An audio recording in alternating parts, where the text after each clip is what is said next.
Ladies and gentlemen, before that we are going to discuss seamless mobility. We are going to look at some trends, and we do that together with two experts. We have done a little while ago a corporate mobility survey within the industry, and I have the pleasure to announce that my colleague Sven van Rossum, Head of Innovation and Research in our company, is going to present the key results of that survey. In that survey, we have looked at the expectations and the needs of both the corporate buyers and the suppliers. After the presentation, or I must say throughout the presentation, during the presentation, my colleague and our expert Yves Helven is going to give some comment on some of the key results that Sven is going to present today. So, my colleagues in the room, Sven van Rossum, Yves Helven, welcome. It's great that you are here, and I hope that we can have an interesting discussion based on the survey that we did a little while ago. Sven, the floor is yours. Thank you, Steven. Thank you, and very, very happy to be here. So as Steven mentioned, I'm indeed Head of Innovation and Research at Nexus Communication, and I want to take you through the survey results of our first smart mobility survey, which we conducted in collaboration with Fleet and Mobility in the Netherlands. Just a couple of key figures before we start looking at the results. So we had 107 participants to the survey, of which almost 50% were corporate fleets, so mobility customers. They represented 16 countries and an average fleet size of 2,400 vehicles and, well, a little bit above 6,300 employees on average. And what's also interesting is that 60% of them work on a global or regional level. Okay, go to the next slide. Yes. So let's go with the first results. First questions that were asked were towards the mobility customers. So on the one hand, we had questioned the mobility customers. On the other hand, we also questioned the mobility supply chain. Now, the first two questions that we asked were, which mobility solutions are you already using today, and which mobility solutions will you be using in the future? If you look at the results of the today response, then we see that e-mobility is high on the agenda or high as part of the solutions today, almost 84%. That means, or that's actually quite clear, I think most of the corporations, bigger multinationals around the world today already have electric vehicles in their fleet. On number 2 and 3, we have car sharing and carpooling. I think also there, looking at it from a result perspective, I think a lot of corporations today have a pool fleet available, and they're using that from a pooling perspective or sharing perspective. And 40% has indicated today they are utilizing already public transport as a flexible solution for their employees. Interesting, when they look into the future, so in the coming years, on top would be micro-mobility, so steps, scooters, those kind of things. 46% of corporate fleets today say this is an extra alternative mobility solution which we would like to provide to our employees. Another interesting one is the mobility budget. So offering the flexibility to employees via allowing them to choose through a budget their preferred mobility solution. 45% of our audience responded that that would be high on their agenda in the coming years. I think that is also a little bit dependent, obviously, on the countries. For example, in the Benelux countries, mobility budgets already have fiscal advantages. So that's probably why it's high on the agenda. I would like to step in there, Sven, if that's okay, because what I think is interesting also on that slide that you are presenting is I have the impression that there is some difference between today and tomorrow, let's say. Yves, when we look at these results, it looks like most solutions today are still based on the vehicle, on cars. Why do you think this is the case? Thanks for the question, Stephen, and happy to be here as well. I think there's a few reasons, right? One of them being that until now, at least, no other solution is as convenient as a car. But I think there's a bit more micro-mobility, and also mobility budgets are very much a local affair and difficult to scale across Europe or even across one country. Many customers are waiting for mobility to become a bigger solution. I expect that there will be some kind of a tipping point within the next couple of years. I also think that there's a massive difference between car-centric mobility supply chain and the non-car-centric mobility supply chain. The first ones have very often the support from OEMs, from leasing companies, from rental companies. So these providers already have access to the corporate customers. And then when you look at micro-mobility, for instance, these providers are focusing on consumers rather than corporate clients. Okay. Perhaps going to the next slide, Sven? Yes. So next question was directed to both audience, both the mobility customers and the supply chain. First question was, okay, what are the 5 challenges or the top 5 challenges that mobility customers have for integrating corporate mobility? I think it's no surprise there that legislation and taxation is on the first place. But what's also interesting looking at the customers' answers is that no international alignment or no aggregated solutions are also pretty high on the list. So that's perhaps already a message towards the suppliers in the room that is definitely something that the mobility customers are looking for. When looking at it from a supply chain perspective, we asked the question, what are the challenges for developing corporate mobility solutions? Also there, legislation and taxation high on the list. The second one, the ecosystem cooperation, I think that's an important one. We'll also have a discussion with Yves about that, because I think there it's clear and a signal from the supply chain that, okay, we need to find ways in cooperating better in order to offer integrated solutions. Also interesting, final point is the development costs. 40% of the supply chain says that the development costs for corporate mobility solutions are pretty high. And there is a limited profitability today still on those products. Mm-hmm. Well, perhaps we can immediately ask Yves the question. If we look indeed at the slides, Sven, I think that you are right, that what is a little bit, what we notice is, of course, that there is a lack of aggregated solutions, but also from the supplier side, that apparently they say themselves that they have challenges in terms of the cooperation within the ecosystem. Yves, what does this mean exactly? How do you translate this? And could it mean that perhaps we are too risk adverse? Start building that ecosystem?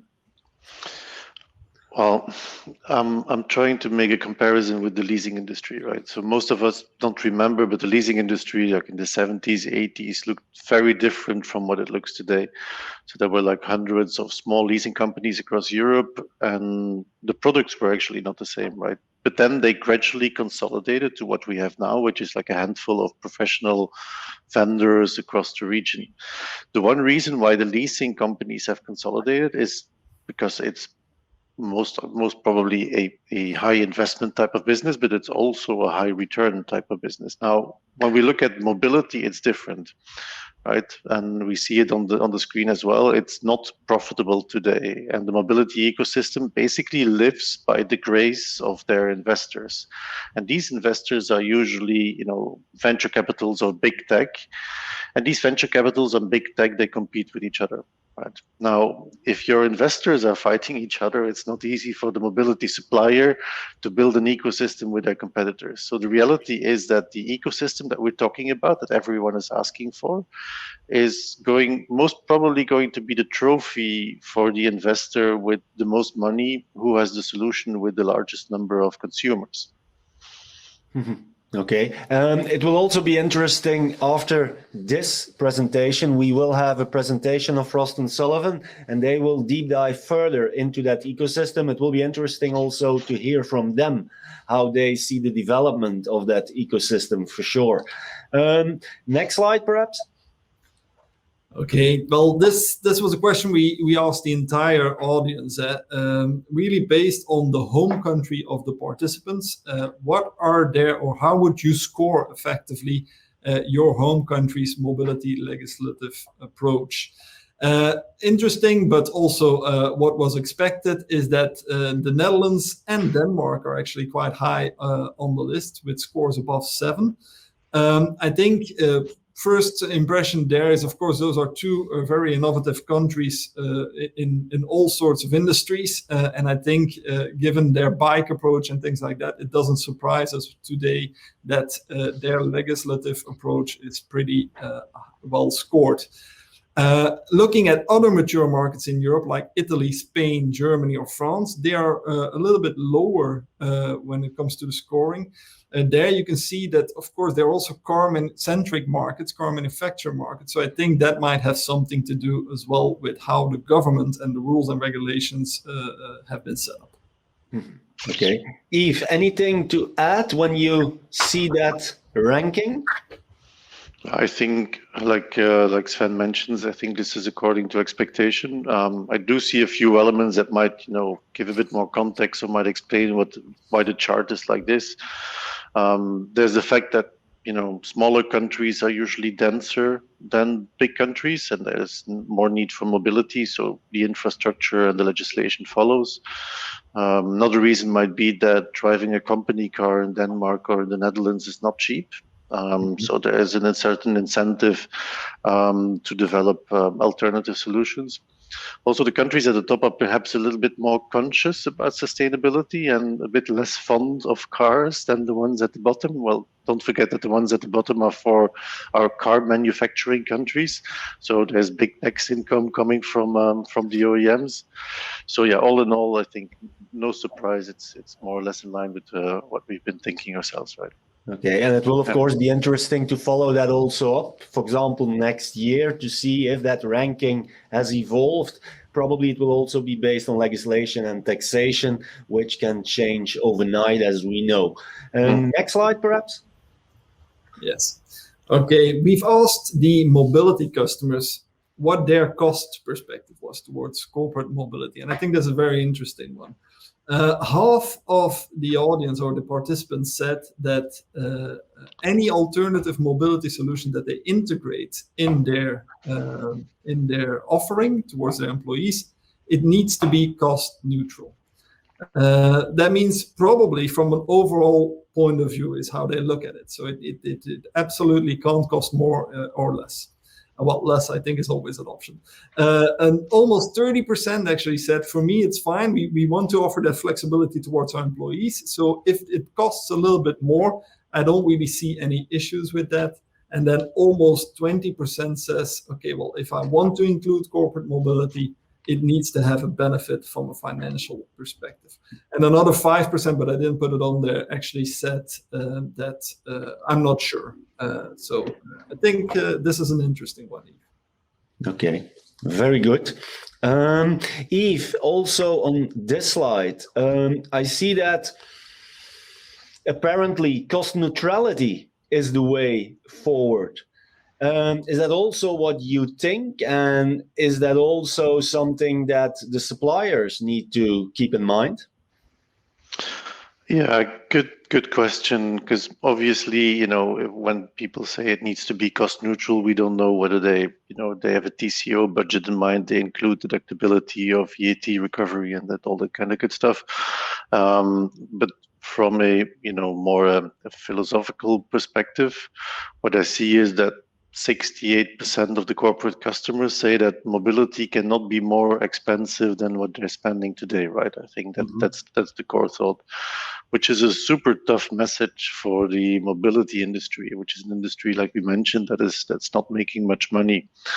So maybe we should reverse it and we should conclude that cars are too cheap and not that mobility needs to be cheap, right? Okay, a very interesting reflection there. If you agree with Yves or you don't agree with Yves, you can of course also put your opinion or comment in the chat function. And throughout this conference, we will also look at the comments, of course, that we see in the chat. Perhaps a final slide, Sven? Indeed, the final highlight I wanted to share here is the question, okay, who do you believe from a supply chain perspective would be the right company to work with in order to offer integrated mobility solutions? We've asked that same question to the customer itself, but also to the supply chain in order to reflect a bit in what that could be. So very briefly, I think on number 1 and 2 in both answers, we see leasecos and tech providers with more than 60%. I think what's clear there, or at least in my point of view, is that the mobility supply chain is probably understanding the difficulty in consolidating all those different solutions and providing a platform towards their customers. So that's probably why they put tech providers high on the list. Mm-hmm. Yves, any surprise to you? What we see here, and I totally agree with Sven, because what we see here is what we can call, the supermarket effect, right? So people go to a supermarket because they find everything they need in one place, right? So that's what both the customers are saying here, and what the mobility suppliers are interpreting from their feedback, from the customers. Nonetheless, I'm not sure that we should be expecting mobility from the traditional supply chain, I mean OEM lease, because and this is my personal opinion, I don't think it's profitable enough for them. The tech industry, however, is, as far as I'm concerned, the better option, because mobility is for them a tool to sell other services, right? Don't forget that, companies like Google or Amazon, or Tencent, SoftBank, and so on, the way they make money is not with the transaction itself. They make money with consumer data, and they collect those consumer data from different sources. And mobility is a lifestyle, right? The way you move around is the same thing as how you pay, what you consume. It's an amazing source of data. So I think we should expect them to develop the best solutions. Okay. Yves, Helven, thank you very much. You Welcome. will also be in another session during this conference, but already thank you for your insights. Welcome. Sven, one question from my side. Is this survey also more elaborated and perhaps available for our participants? Very good question. And if you click one more time, then we have a little bit of a surprise for everyone here. This survey is indeed ready to download. There is a link right now in the chat box on the right-hand side of your screen. If you click on that, you will get to the full results of the survey, and you can download them completely free of charge. Okay, perfect. Sven van Rossum, Yves Helven, thank you very much. Thank you. And ladies and gentlemen, please go to the chat and download the full results of our survey on corporate mobility.